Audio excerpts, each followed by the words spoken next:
Hi guys, Mendocino Vino here, ready for wine number 12 of the Wine Folly Challenge, the many named Bonarda.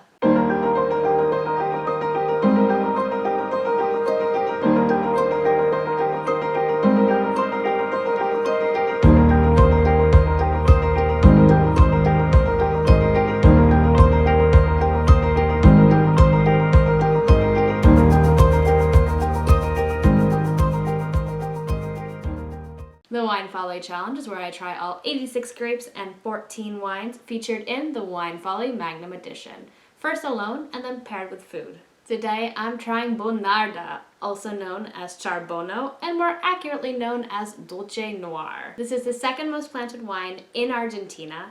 It's actually not the same Bonarda as in the Piedmont region of Italy. In the United States, it's mostly known as Charbono, and was thought to have been brought here back in the early 1900s by Italian immigrants. Today I have both an Argentinian bottle and a bonus bottle from Sonoma.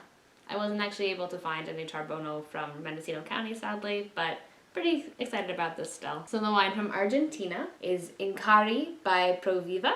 It's a 2017 Estate Bonarda. It's from Mendoza, Argentina, and it's 12.5% alcohol. The California wine is a 2018 Charbono from Folk Machine. It's from the Sassoon Valley and is 12.3% alcohol. Actually produced and bottled in Santa Rosa. Both these bottles have a surprisingly low alcohol content, so I'm kind of excited to see how it pairs with the food. All right, let's get started. Now, I would actually say this has got sort of on the purple side, like a purple ruby. The wine from California, yeah, really deep color, can't see through it, and also still more of that purple. Let's try wine number 1.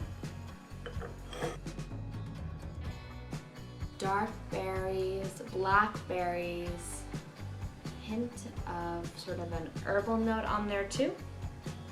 Getting a hint of French oak on there, nice roundness. I'm gonna say final call, blackberry, plum, and some herbs. Now for the taste. Ooh, that's got quite the acidity. Kind of underripe plum a little bit.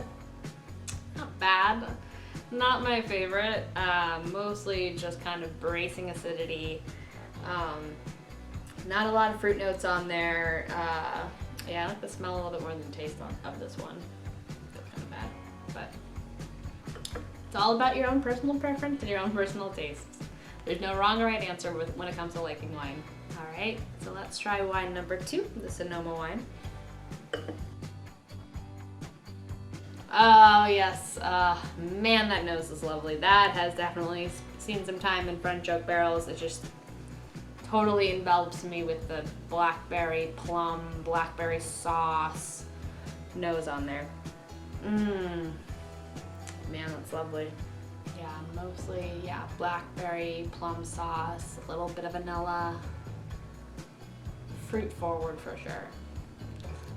Let's see how it tastes. Very high acidity.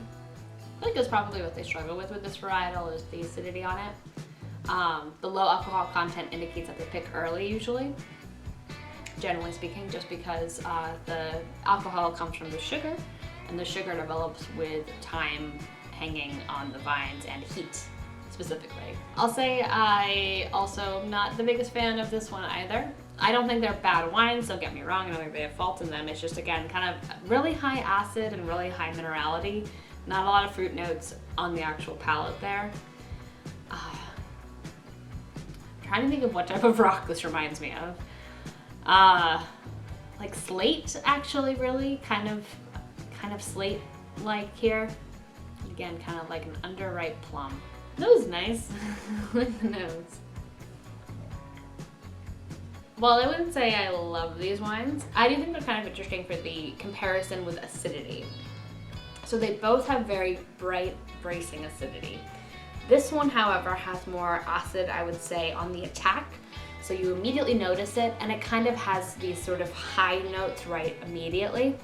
This one, however, I think has more acidity on the mid palate as you're drinking it. So it's not quite up in your face in the beginning, but as you drink it, you're just like, yeah, that's some acidity right there. So it's kind of cool, actually. For that reason alone, I'm happy I tried these wines, because I hadn't really thought about the different types of acidity, and that acidity could be so varied between wines. So it might be something I look out for more when I'm tasting.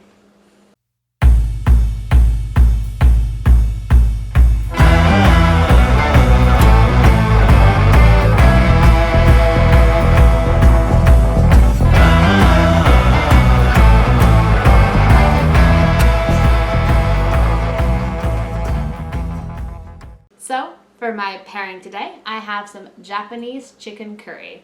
I'm really excited to try this pairing. It wasn't recommended, but based on the flavor profiles, it seemed like it would go well together. I'm not quite sure though, so we'll have to see. And I'm excited to see if whether or not having this wine with food makes me enjoy it more, or if I'm still not really up on the Bonarda. Now, if you've had Indian curry, you may think, yeah, it must be pretty similar to Japanese curry, but actually they're very, very different. Really different flavor profiles. So I definitely recommend, even if you don't like Indian curry, trying Japanese curry, or even if you do, trying Japanese curry, because it's delicious and not really all that well known in the United States, it seems like. With wine number 1,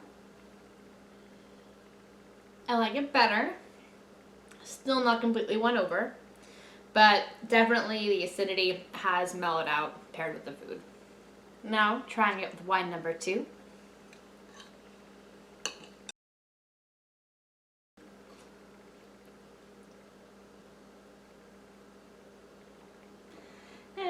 It's fine. It's not bad, or I'm not like, gross, but I don't know.